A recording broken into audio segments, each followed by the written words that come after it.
BJP নেতা সজল ঘোষ আমাদের সঙ্গে এই মুহূর্তে টেলিফোন লাইনে রয়েছেন। সজল বাবু, কোচবিহারের খাগড়াবাড়িতে বিরোধী দলনেতার কনভয় হামলার অভিযোগ তৃণমূল কংগ্রেসের দিকে অভিযোগ করছেন আপনারা, কিন্তু উদয়ন গুহ বলছেন যে তৃণমূল কোনোভাবে এই ঘটনার সঙ্গে যুক্ত নয়। তৃণমূল কংগ্রেসের বিরুদ্ধে শুধু করছি না, উদয়ন গুহর বিরুদ্ধে স্পেসিফিক করছি। উদয়ন গুহ প্রতিদিন দলের কর্মীদের উস্কেছেন, প্ররোচিত করেছেন। আজকে মার হবে, কাল বাঁধা হবে, পরশু ধোলাই হবে, এই নিদান দিয়েছেন। এবং আমি দায়িত্ব নিয়ে বলছি, এই পুরো ঘটনাটার পেছনে stand behind the show Udayan Guha.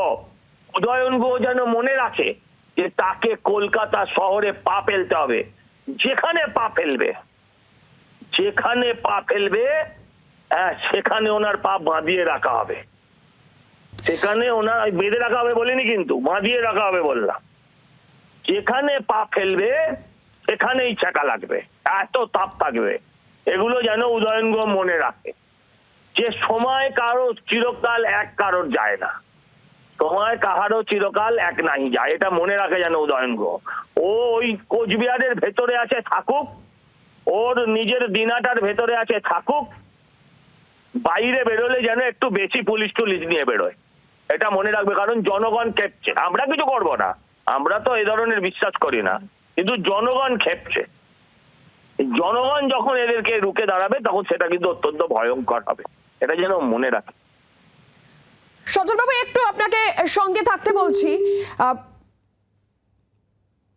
যে খবরের দিকে আমরা নজর রাখছিলাম, আপনারা যে ছবি দেখতে পাচ্ছেন, যেই মুহূর্তের ছবি, খাগড়াবাড়িতে যেখানে শুভেন্দু অধিকারী রাজ্যের বিরোধী দলনেতা, তার কনভয় যখন যাচ্ছে, সেই কনভয় সেই গাড়ি ঘিরে তৃণমূল কংগ্রেসের বিক্ষোভ, এই অভিযোগ উঠছে। এবং শুধুমাত্র বিক্ষোভ নয়, সেই গাড়ি ভাঙচুর করার মতন অভিযোগ উঠছে। যদিও তৃণমূল কংগ্রেস, উদয়ন গুহ, তারা এই অভিযোগ মানতে নারাজ।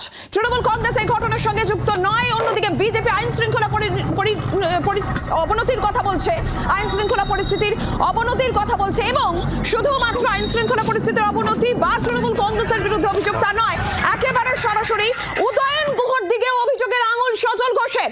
উদয়ন গুহ এই মুহূর্তে আমাদের সঙ্গে টেলিফোন লাইনে রয়েছেন। উদয়ন বাবু, সজল ঘোষ তিনি বলছেন যে শুধু তৃণমূল কংগ্রেস নয়, একেবারে উদয়ন গুহ এই ঘটনার সঙ্গে যুক্ত, এই অভিযোগটা। সজল ঘোষ কি বলেছে না বলেছে আমি জানি না। সজল ঘোষের কথার কোনো গুরুত্ব পশ্চিমবাংলার রাজনীতিতে নেই। তবে একটা কথা বলতে পারি, ওখানে তো বিয়েকে জিজ্ঞাসা করলেই হয়, শুভেন্দু অধিকারী বা শুভেন্দু অধিকারীর সঙ্গী যারা আছে বা পুলিশের পক্ষ থেকে জিজ্ঞাসা করলেই হয়। যদি কোনো ঘটনা ঘটে থাকে, সেই ঘটনার সময় উদয়ন গুহ ওখানে ছিল কিনা বা কোথায় ছিলাম, সেটা আমার ফোনের দেখলে, লোকেশন দেখলেও বেরিয়ে যাবে যে আমি কোথায় ছিলাম। কাজেই এই ধরনের কথার কোনো গুরুত্ব নেই, দোষারোপ করতে হয় তাই করা। উদয়ন বাবুর সঙ্গে থাকুন, সজল ঘোষ আমাদের সঙ্গে এই মুহূর্তে টেলিফোন লাইনে রয়েছেন।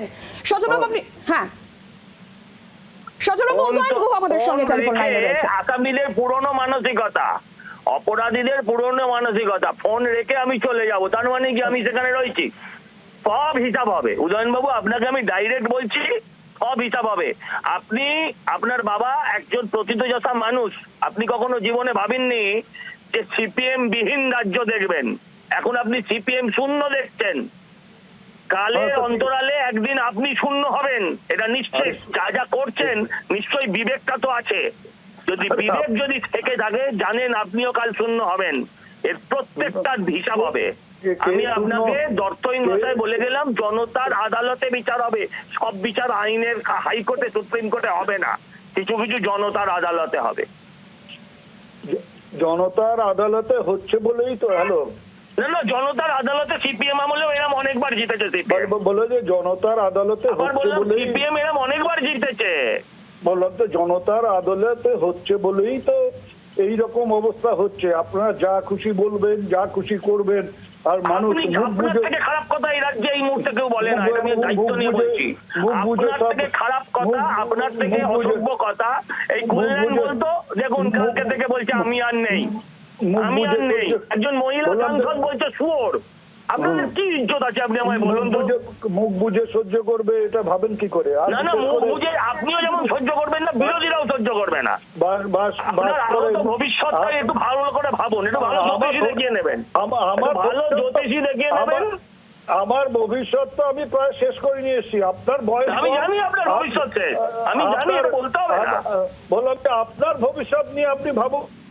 না, আপনারা থাকলে আমাদের কোনো ভবিষ্যৎ নেই, পশ্চিমবঙ্গের মানুষের কোনো ভবিষ্যৎ নেই। ধন্যবাদ ধন্যবাদ আমি সজল বাবু, ধন্যবাদ উদয়ন বাবু। আপনাকেও রাজনৈতিক পারদ চড়ছে এবং তার মধ্যে উত্তেজনার পরিস্থিতি, বিরোধী দলনেতার কনভয় হামলার অভিযোগ, আর সেই গাড়ি, যে গাড়ি ভাঙা হয়েছে সেই ছবি আপনাদের সামনে আমরা তুলে ধরছি। শুভেন্দু অধিকারী রাজ্যের বিরোধী দলনেতা, তার কনভয় হামলা, গাড়িতে ভাঙচুরের অভিযোগ, আর এক্সক্লুসিভলি সেই ভাঙা গাড়ির ছবি জি 24 ঘন্টায় আপনাদের সামনে। বাংলার আওয়াজ, বাঙালির আবেগ, জি 24 ঘন্টা।